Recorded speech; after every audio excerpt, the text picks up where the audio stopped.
Gilbert Béranger, bonjour. Vous sortez du débat sur les entrepreneurs comme acteurs de changement.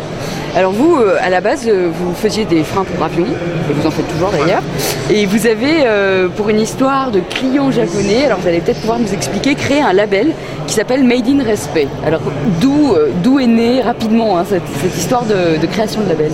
Donc le label, il a été créé pour différencier nos produits dans un commerce mondialisé où on ne sait pas vraiment d'où viennent les produits qu'on achète.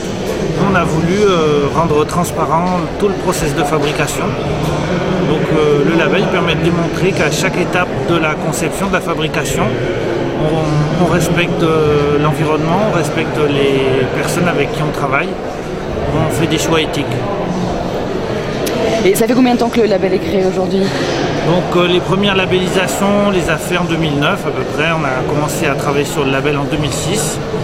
Et donc maintenant, on va dire que c'est un outil qui est éprouvé, qui marche bien, qui est facile à utiliser, puis c'est un vrai outil de différenciation sur le marché.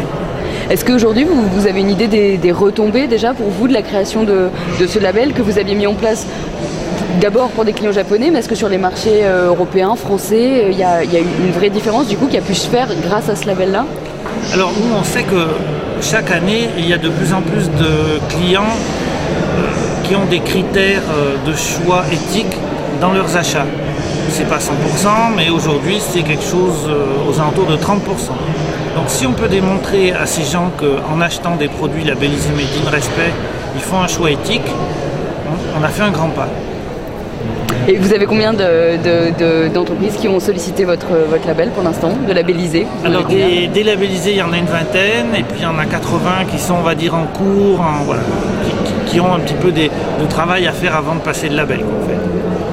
D'accord, oui, parce que vous avez dit aussi que c'était un label qui appelait à l'amélioration sans cesse, c'est-à-dire qu'on peut être labellisé une année avec un encouragement à améliorer les performances pour l'année d'après. Oui, avec des objectifs d'amélioration d'une année sur l'autre, bien sûr. Ouais. Écoutez, on souhaite longue vie au label et puis que ça porte ses fruits.